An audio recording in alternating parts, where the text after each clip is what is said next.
I have the great pleasure of introducing our fireside chat on work and the meaning of life. It's going to be with Ryan Anderson and David Bahnsen. We forgot the fireplace, but we've got the chairs. So, quick intros for both of them. I know we want to mostly hear them share their insights, but Ryan Anderson is the president of the Ethics and Public Policy Center. He is the author or co-author of 5 books, including most recently Tearing Us Apart: How Abortion Harms Everything and Solves Nothing. He's also written or co-written When Harry Became Sally, Responding to the Transgender Moment. He probably wouldn't be here if he wrote that. When Harry Responding to the Transgender Moment, Truth Overruled, The Future of Marriage and Religious Freedom, What is Marriage? Man and Woman, A Defense, and Debating Religious Liberty and Discrimination. Ryan received his Bachelor of Arts degree from Princeton and his doctoral degree in political philosophy from the University of Notre Dame. His dissertation was titled Neither Liberal Nor Libertarian, A Natural Law Approach to Social Justice and Economic Rights. And as was mentioned when he spoke on the main stage, his research has been cited by 2 Supreme Court justices, Justice Alito and Justice Thomas. And I'll spare the qualifying remark that Ryan likes to share with that they were in the dissent. David Bahnsen is the founder, managing partner, and chief investment officer of Bahnsen Group, a national private wealth management firm with offices in Newport Beach, New York City, Bend, Nashville, Minneapolis, Austin, and Phoenix, managing over $5.3 billion in client assets. Prior to launching the Bahnsen Group, he spent 8 years as a managing director at Morgan Stanley and 6 years as a vice president at UBS. He's consistently named one of the top financial advisors in America by Barron's, Forbes, and the Financial Times. He's a frequent guest on CNBC, Bloomberg, Fox News, and Fox Business, and is a regular contributor to National Review. He hosts the popular weekly podcast Capital Record, dedicated to a defense of the free enterprise and capital markets. And he's a regular lecturer for the Acton Institute and the Center for Cultural Leadership, and writes daily investment commentary.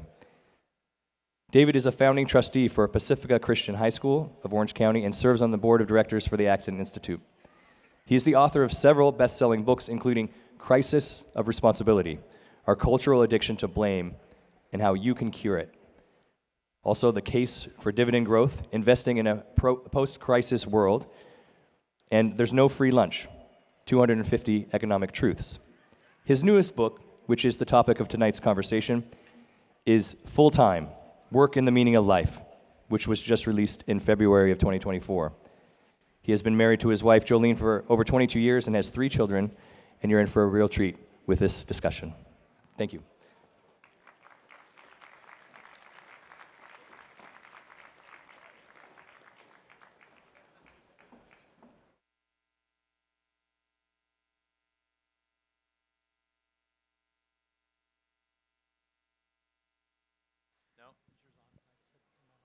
There we go. That was loud.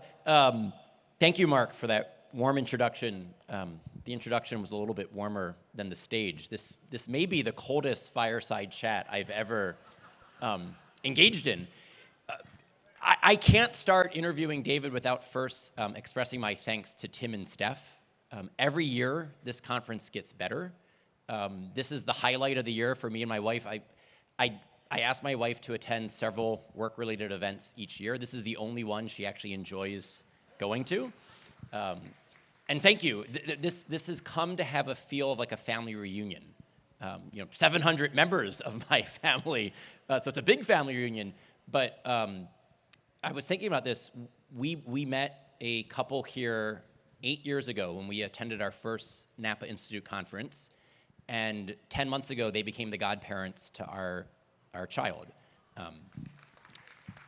And so if you've seen the baby in the stroller that Anna, my wife, and I have been pushing around, John and Kristen Meyer are that child's godparents. And the reason I mentioned that is just that we thought when John moved on to Notre Dame, I was like, what's going to happen in the conference?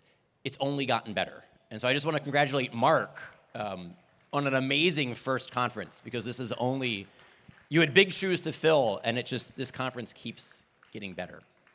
So thank you to Tim and staff. Thank you to Mark and Danielle, because it really just is a highlight. We're fortunate to have David Bahnsen with us this evening. David is one of the world's leading financial advisors, one of the world's leading investment managers, one of the leading commentators about capital markets, about the economy, about the free and virtuous society. And he's just published an excellent book. David is a Protestant. When I read the book, he asked me to write an endorsement for it. I said, David, this is a very Catholic book. It sounds like you're a member of Opus Dei. He assured me he's not. Like, he's still thoroughly reformed. But it's just an excellent book. And so, David, I want to start with just saying, you open the book with a quote from Dorothy Sayers, the Catholic mystery novelist, the Dante translator. And I want to read that. It says, this is what she writes, and David quotes this. This is the opening quote of the introductory chapter. It says, "Work is not primarily a thing one does to live, but the thing one lives to do.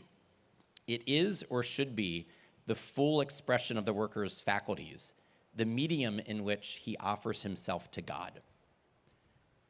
What does that quote mean to you, and what does the book of Genesis have to do with this?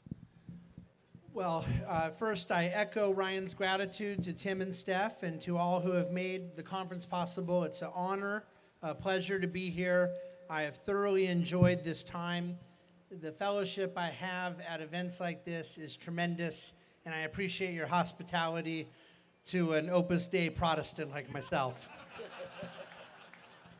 The Dorothy Sayers quote, in a lot of ways, could have been the book, because the message of the book is encapsulated in what she said there. It is my belief that too many of us, either intellectually or just practically, operate as if work is something we do to live rather than something we live to do.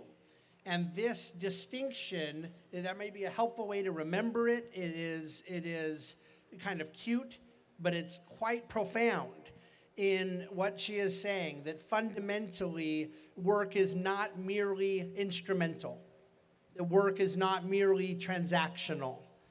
And that is, I believe, the animating message about work that is going to be necessary to pull us out of the malaise that we are in as a church and as a society that has adopted a view of work that is increasingly negative, that is a violation of the American ethos and tradition, but worse than that is a violation of the creational understanding of work.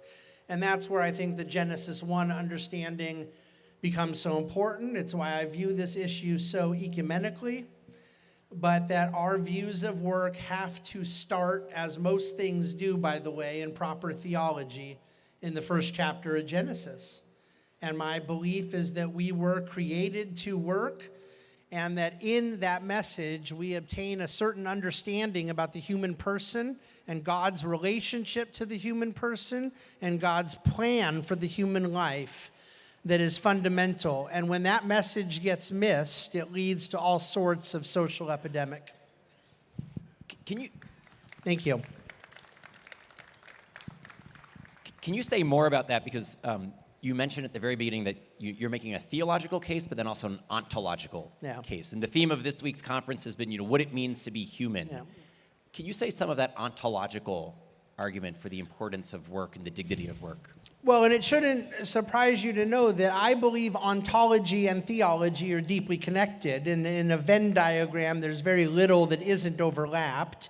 But what I believe about the human being is directly connected to what I understand about God's design of that human being, which I learn from theologically. And when we talk about mankind being created and God describing man, so this is the way I've summed it up. There's 25 verses to start the first chapter of Genesis that go through the creation account day by day, the first 5 days of creation, and the things that God is creating day by day, that at the end of the day, he's looking at it and saying, it was good, it was good, it was good. What are those things that were good? The oceans, the mountains, the sun, moon, and stars, the animal kingdom. Okay, these were probably a little more than good. right? In terms of the beauty and the majesty of this creation. But then in verse 31 of Genesis chapter 1, he described having made mankind and said it was very good.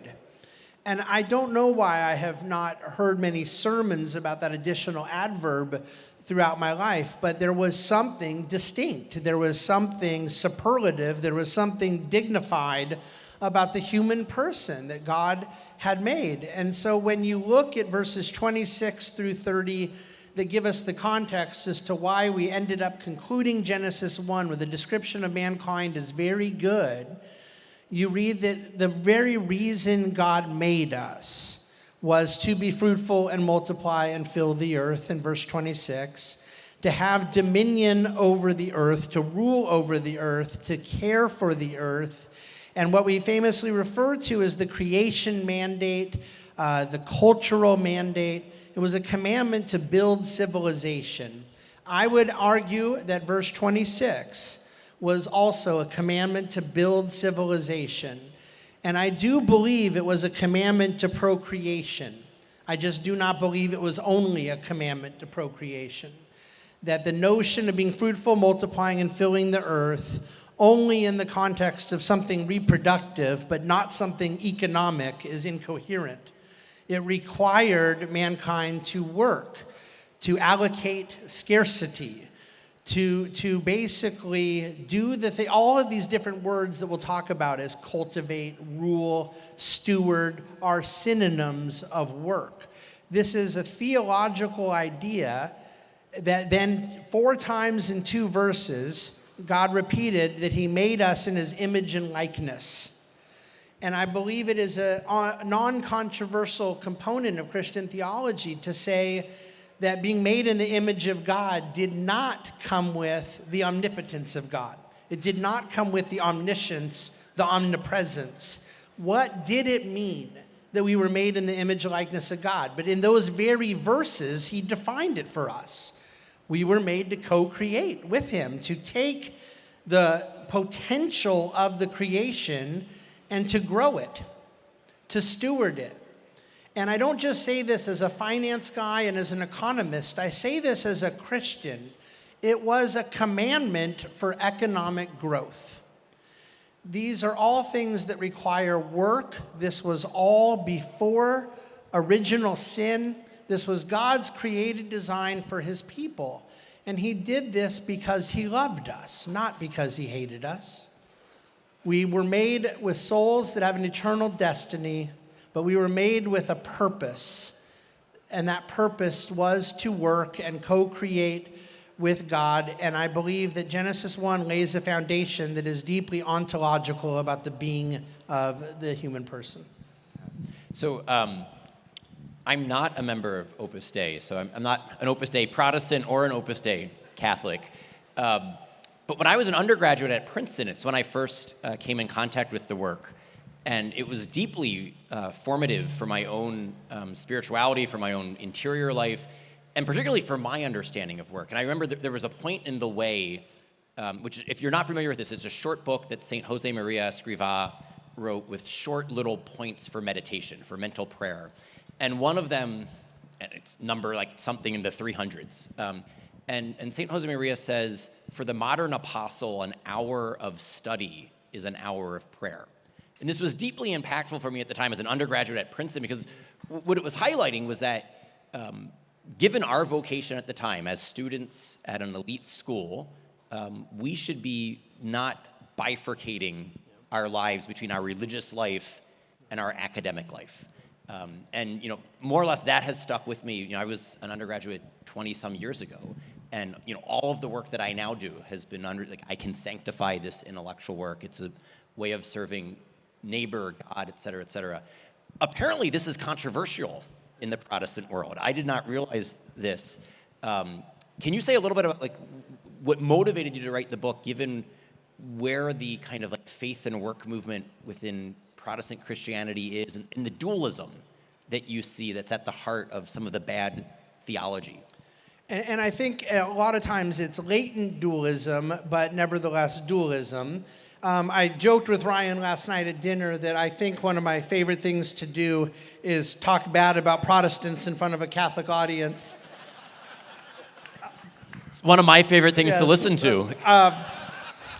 I have no concerns about being booed off a stage here, but some parts of this will hit the internet and you have no idea what flack I'm going to take for what I'm about to say.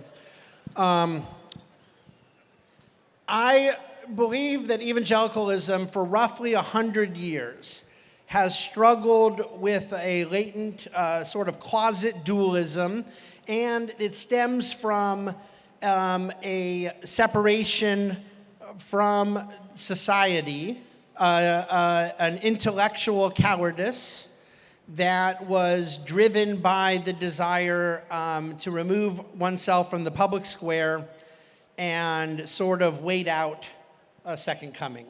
And that had profoundly negative impacts in American life in the domain of education and in the domain of politics and in the way we engage in the marketplace with commerce and so forth. And this escalated after the Industrial Revolution, and then particularly as modernism and Darwinism were crowding out faith-driven competing ideologies. The evangelical response was mostly one of retreatism pre-World War II, and that I think we've enjoyed a resurgence of fighting back against that in a lot of domains, but not in the marketplace. And so we've seen over the last 45 years an increasing amount of engagement in the political realm. We've seen an increasing amount of engagement in education, the homeschool movement, the Christian school movement, Catholic school movement, charter schools, various forms of people saying that they want to push back against the indoctrination of secular humanist institutions. But when it comes to the marketplace, I think Protestantism has struggled over the last 40 years, not with avoiding faith and work. There is millions of hits that will come if you just Google faith and work movement. But they are afraid to go all the way. That faith and work is largely something that needs to be presented as it's obedient to work. It's a commandment to feed your family. It's a responsibility. They're perfectly willing to go there and largely always have been.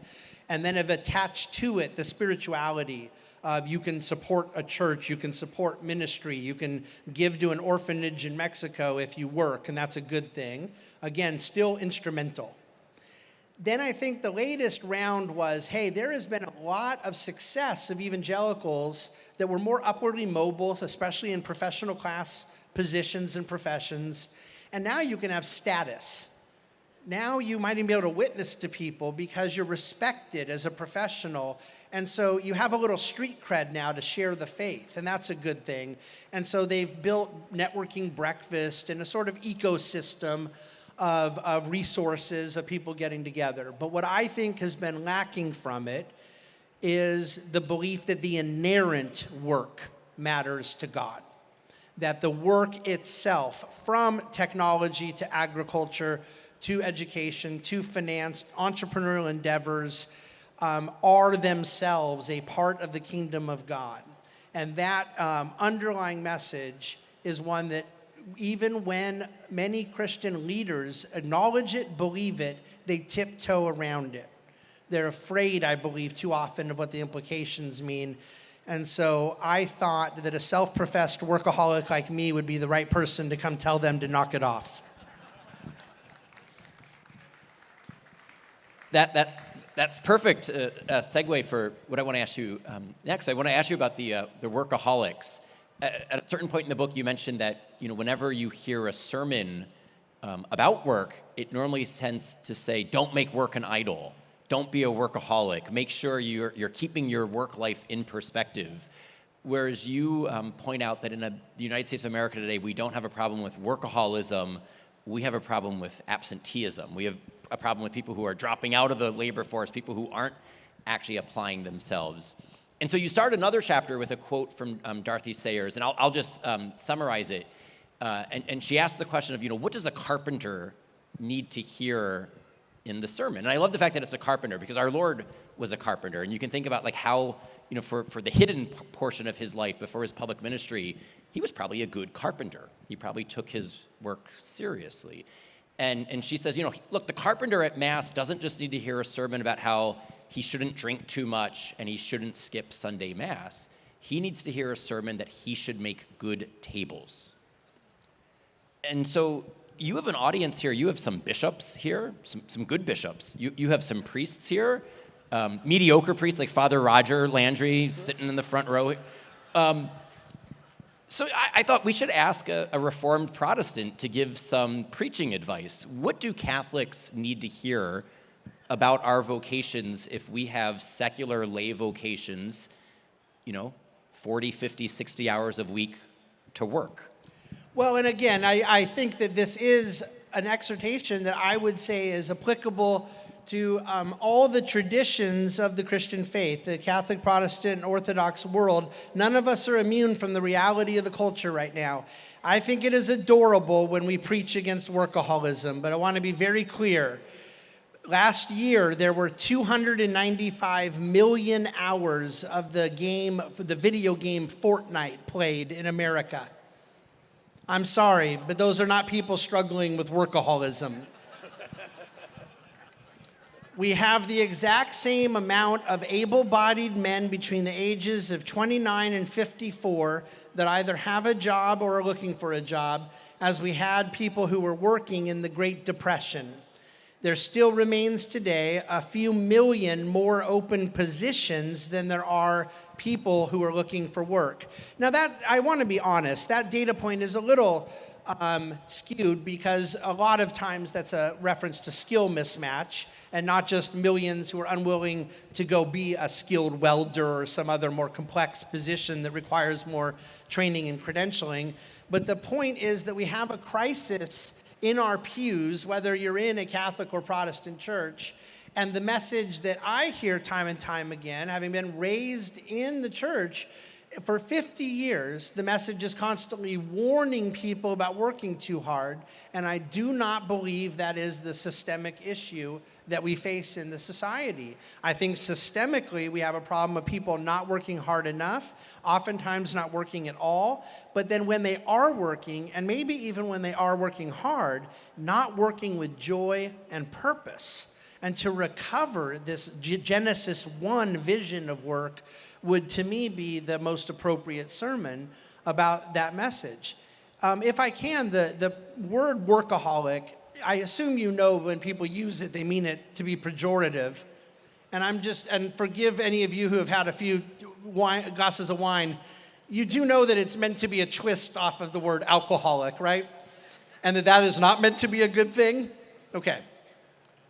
You can drink too much and have a problem by drinking too much. When you are working too much, the problem is not the work, it is what you're ignoring in doing the work.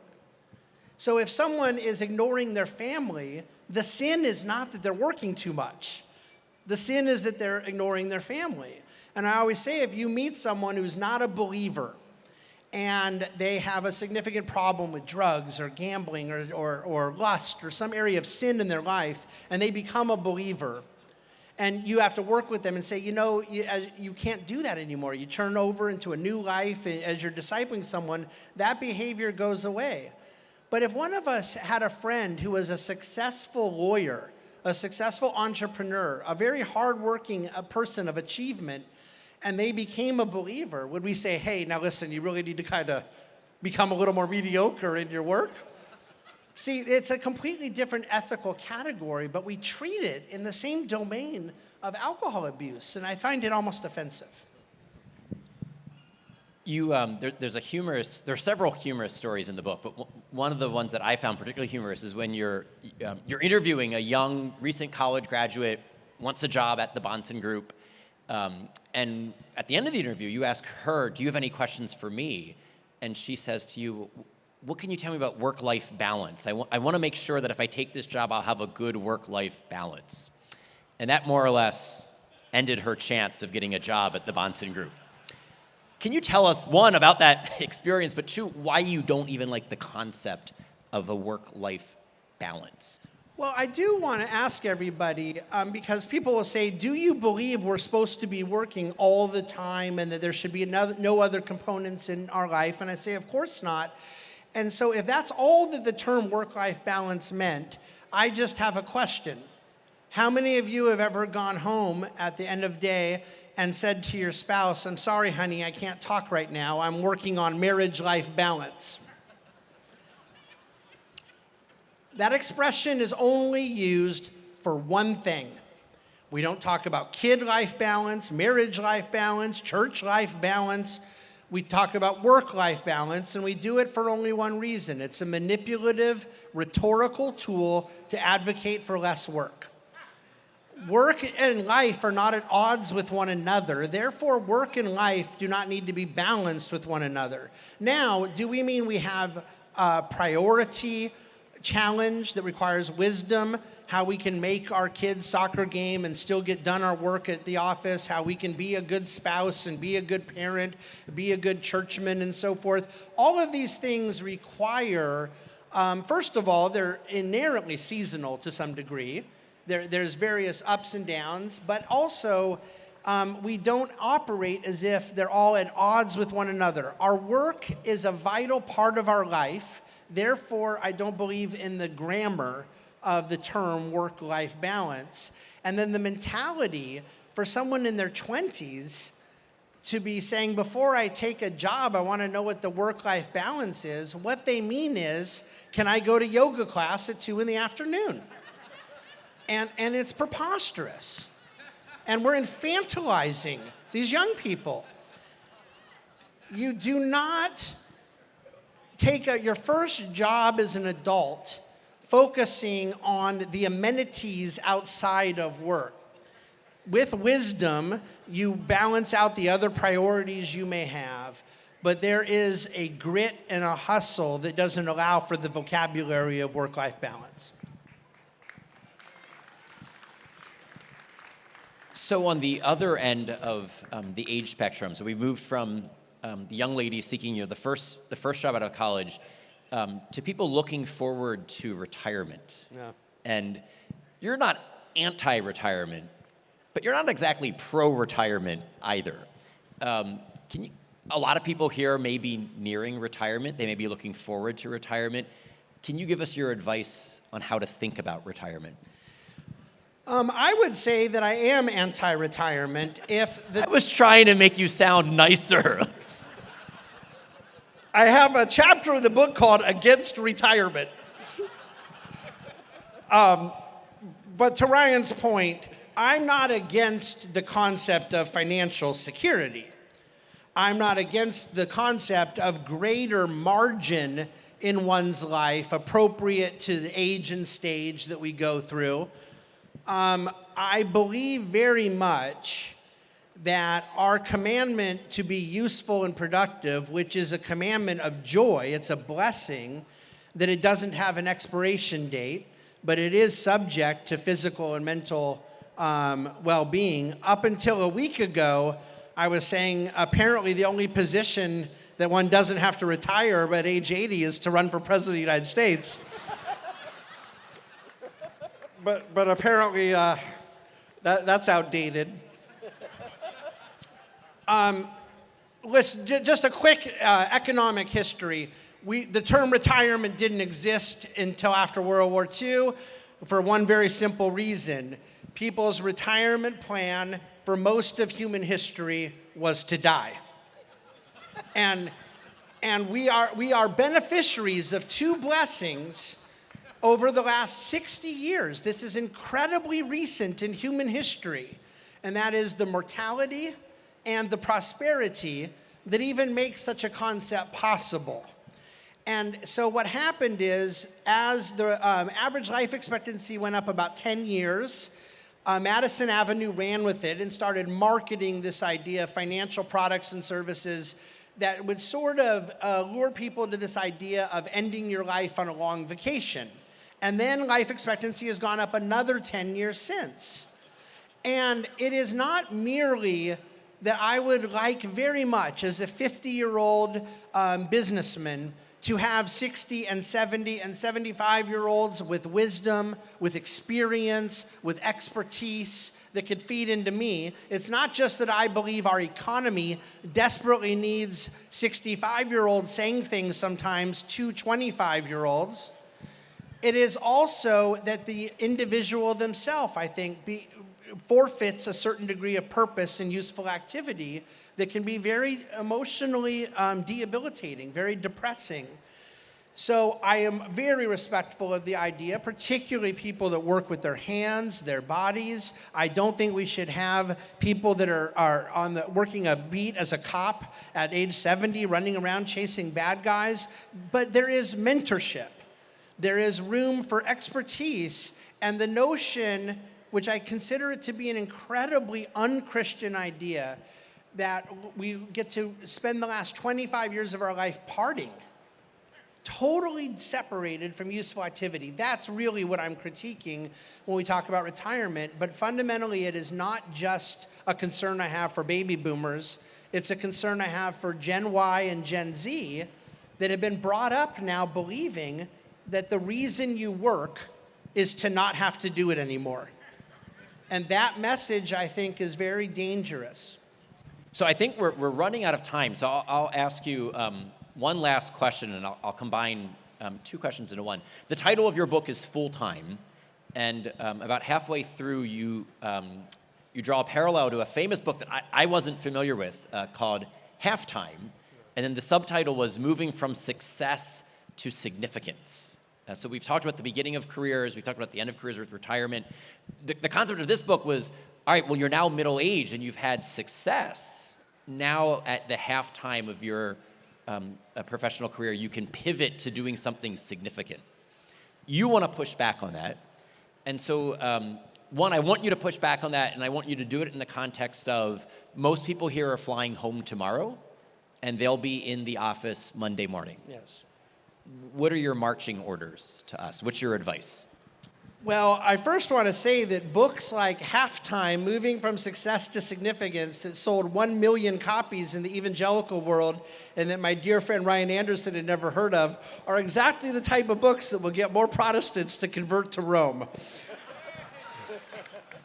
From your lips to God's ears.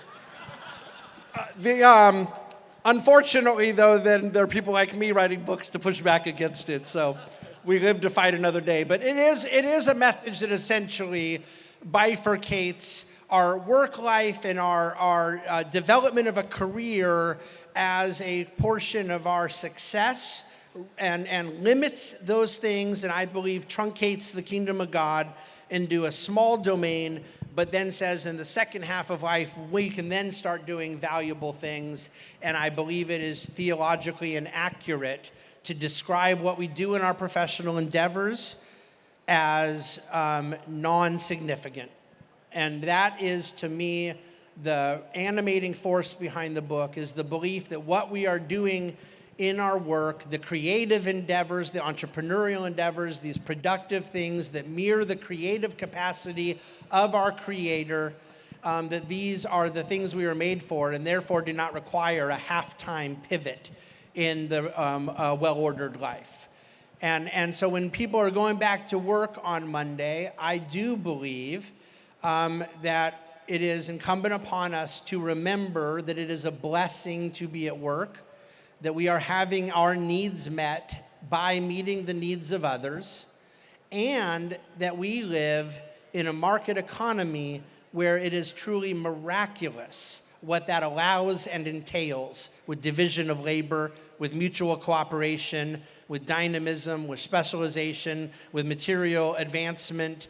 Many, many people can become wealthy working, besides the owners of a business, and many people can be fulfilled working because of the fact that they are serving others and being useful and productive as God intended. This is a blessing. And so I do wish not only that everyone would be working harder and working with more purpose, but that our communication about work, that we would message to our kids and grandkids that, yes, you do pay your bills by working. but that the reason you work is to glorify your Father who's in heaven and live up to the description he gave you, which is that you were created very good. Thank you very much. Please join me in thanking David Bahnsen. Thank you. Thanks, bud. That was awesome.